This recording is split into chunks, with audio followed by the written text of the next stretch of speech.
దయాకర్రావు గారు, నేను దయాకర్రావు గారు వెళ్ళి ఆ రోజు చంద్రబాబు నాయుడు గారికి మీరు ఒకవేళ తెలంగాణకు అదనంగా ఇచ్చిన విద్యుత్తు మీద మీరు కోర్టులో కేసేసి తెలంగాణకి ఏదైనా నష్టం జరిగితే ఇది తీవ్రంగా పార్టీకి నష్టం జరుగుతుంది, మీ కేసు వేయడానికి వీల్లేదు అని చెప్పి ఆనాడు మేము అందరం కలిసిపోయి ఆంధ్రప్రదేశ్ ముఖ్యమంత్రిని మీరు కేసు వేయడానికే వీల్లేదని కొట్లాడి ఆపించింది మేము అధ్యక్ష.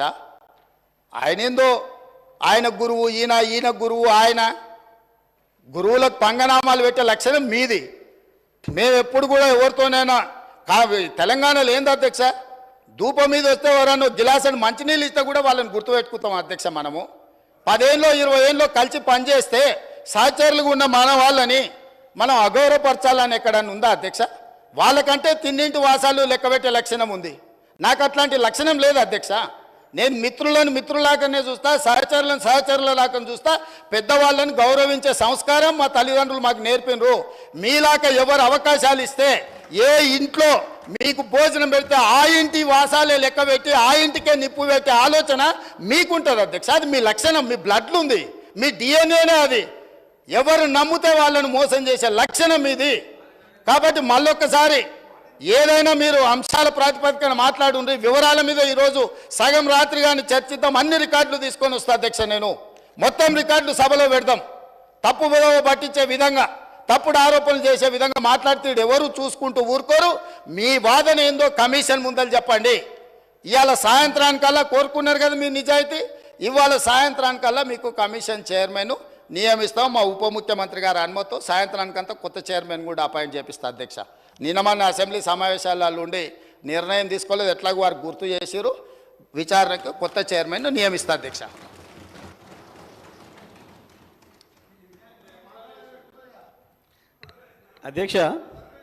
అధ్యక్ష ఇప్పుడు వారు మాట్లాడేదానికి ప్రత్యక్షానికి నేను మాట్లాడతా. ఈ సమయాన్ని నా జనరల్ సమయం తీసేయండి. ఇక ఆయన ఉక్రోషమేందో నా ఉక్రోషమేందో ప్రజలు చూసారు వాళ్ళ రాష్ట్రంలో. ఎందుకు అంతగానో ఆవేశపడ్డాడో, ఎందుకు మళ్ళీ జైలు జీవితం గుర్తు చేసుకుంటున్నాడో.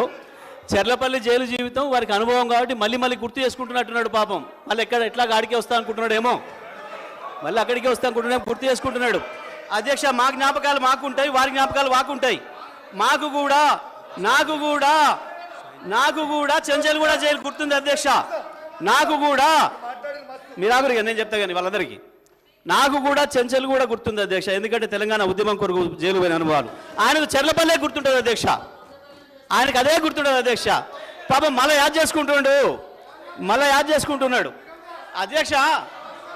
ఎంత క్రోషంగా మాట్లాడిండు, ఎందుకు కూర్చోరాదు, ఎందుకు లేదు అధ్యక్ష వారు గొప్పలు చెప్తారు. సూర్యాపేట రైస్ మిల్లులో దొంగతనం చేస్తే సూర్యాపేట మిల్లర్స్ పట్టుకొని సూర్యాపేట రైస్ మిల్లులో ఎవరిని చెట్టుకు కట్టేసిరో కూడా సూర్యాపేటలో చిన్న పిల్లగాన్ని నిక్కరేసుకున్న పిల్లగాన్ని అడిగినా చెప్తారు అధ్యక్ష. మిగతా వివరాలు మా వెంకటరెడ్డి గారికి ఒక 2 నిమిషాలు సమయం ఇస్తే వాళ్ళది ఎంత గొప్ప చరిత్రనో ఎప్పుడెప్పుడు ఏమేం చేసిరో తాతలు ముత్తాతల నుంచి మొత్తం లెక్క చెప్తాడు అధ్యక్ష.